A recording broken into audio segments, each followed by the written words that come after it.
The ritual of history telling is an ancient practice, a people's way of marking the passage of time.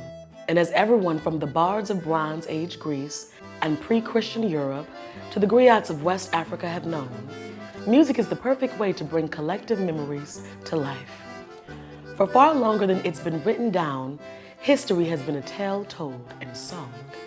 In Mexico, the musical genre of corridos falls squarely into this tradition with ballads that sing the praises of culture heroes past and present.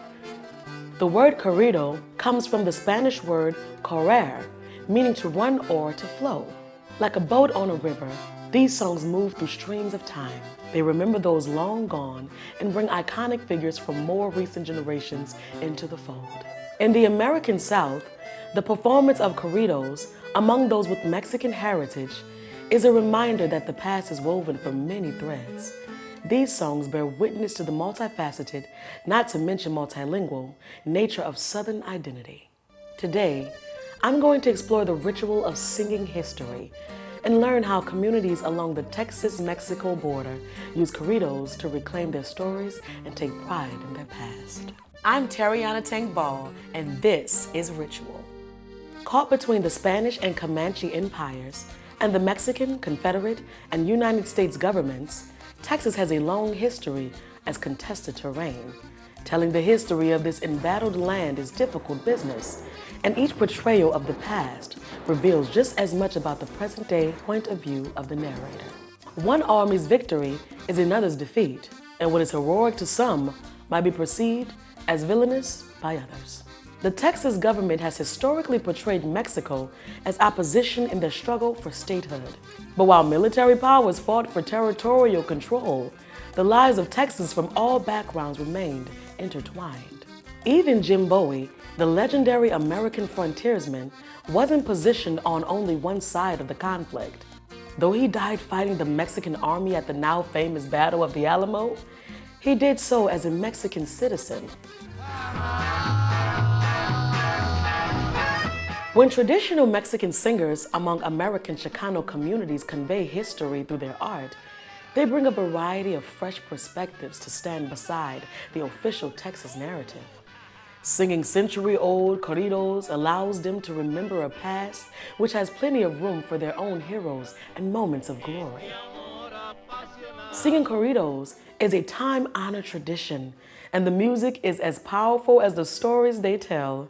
Musicians like Juan grew up hearing these songs and learned their craft from community elders. They play corridos at Tejano music clubs and community celebrations, where the songs reach the next generation, who will one day grow up to carry on the tradition. I am in San Antonio, Texas, on the 4th of July, with scholar, musician, human activist, just amazing person all around, Juan Tejeda. Can you please tell me about what corridos are? Very simply, corridos are a ballad. It's a musical ballad. It's a song that tells a story. It tells a story of a person. It could be a hero. It could be just some historical event that took place. This particular type of corrido tradition, song, was created here in the Texas-Mexico border, which was this fusion of different cultures that came together on the border, right? Indigenous, the Spanish, the mestizo, the Mexican in Texas, the Tejano, right? And Mexican within the United States. And from this fusion of cultures, new song forms were born, like the corrido tradition. Really, it's world music, because it's a blending of world music. Yeah. Colombian cumbias, German, and Polish polkas and waltzes and schottisches. Yeah, that's how you learn how to play that accordion, right? That's right. That's exactly right. They brought over those rhythms with the accordion. We blended it to create something new. Yes, that's incredible. But it's really important, the story, and that it's told from your perspective and your history. That's exactly right. That we take control of the narrative. This is our story that we are telling for our people primarily. The corrido tradition and the songs within the corrido tradition were some of the earliest forms of protest music against these Anglo invaders and settlers that came in and took over the land here, the indigenous Mexican land, and committed massacres and atrocities, lynchings and killings like from the Texas Rangers. So a lot of the early corridos are writing about this, and I think that our people obviously needed heroes, right? So our heroes then came in the form of the corrido that told the stories about these heroes that defended their rights, human rights and civil rights against, Anglo racism and racist law. That's what the early corridos talk about. Later on, like I said, we have corridos about everything. Anytime anything is important to the Mexican-American Chicano people, Tejano people, there's going to be a corrido about it. Like I said, Hurricane Beulah, about Archbishop Patrick Flores, about the first, modern Mexican-American mayor here in San Antonio, Henry Cisneros, and even the affair he had while he was in office. Come on. There's corridos about that, I'm telling you.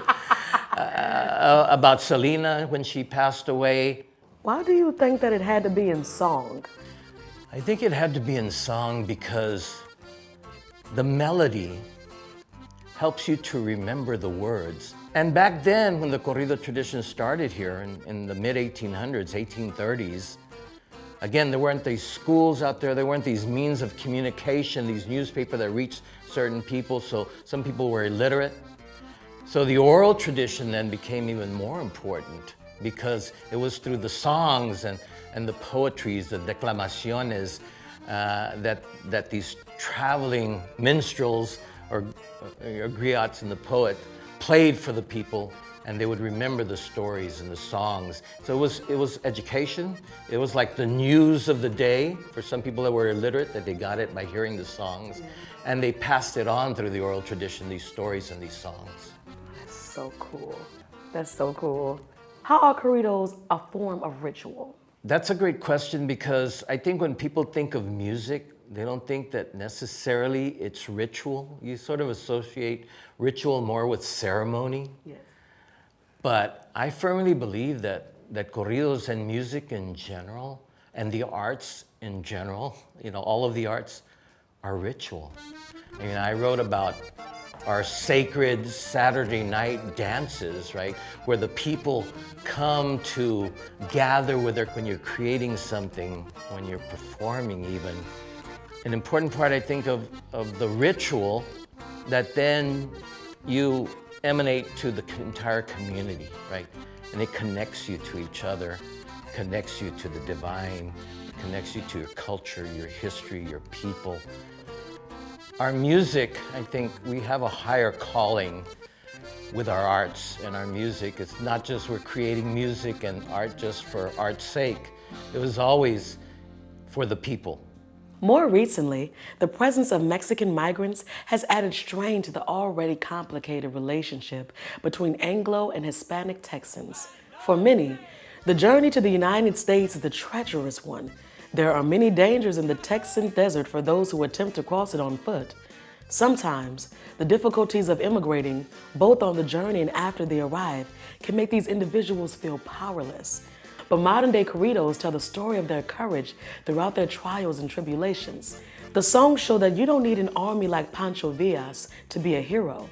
You just need a dream and the perseverance to carry it through. I'm meeting up with Dr. Teresita Lozano, who researches the modern-day corridos which tell stories of everyday heroes looking to make a better life for their families. How do corridos honor the migrant experience? So when the corrido first arose on the US-Mexico border, specifically in Texas, and then moved into Mexico, many of these songs were about specific people at specific times, were doing specific things. But when it comes to the migrant experience, migrant corridos, which told that collective story of crossing the border, coming for a new life, trying to foresee a future for their families, that started to become a really major theme in the corpus or the body of work of balladry. It was more this general story, this collective experience. So instead, I would say, Tank, I'm going to sing to you a story about a migrant. We don't know their name. We don't know where they were born, but we know that they had a dream of a better life, and they wanted to escape persecution, poverty, political instability, and this is their story.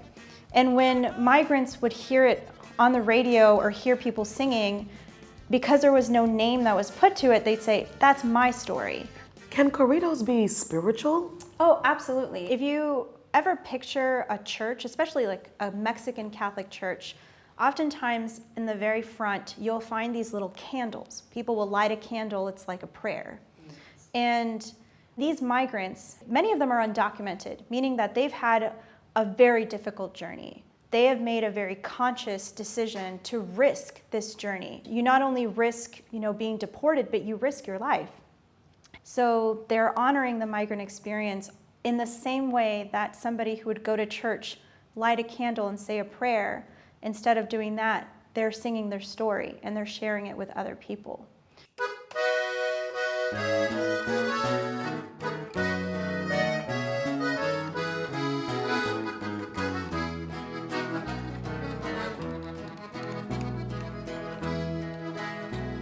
Ya con estaban 3 veces que se ha visto lo bonito.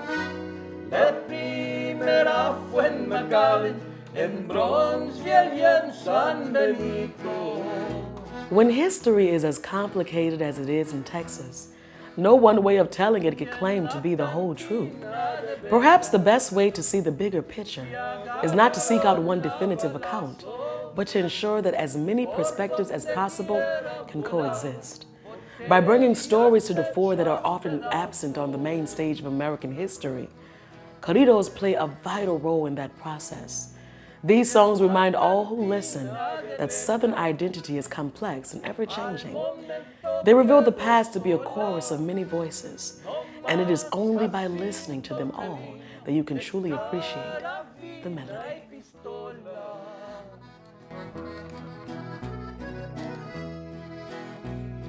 Y entre berrinches cobardes, que el pleito no es con un niño, querían conocer su padre. Yo soy Jacinto Treviño.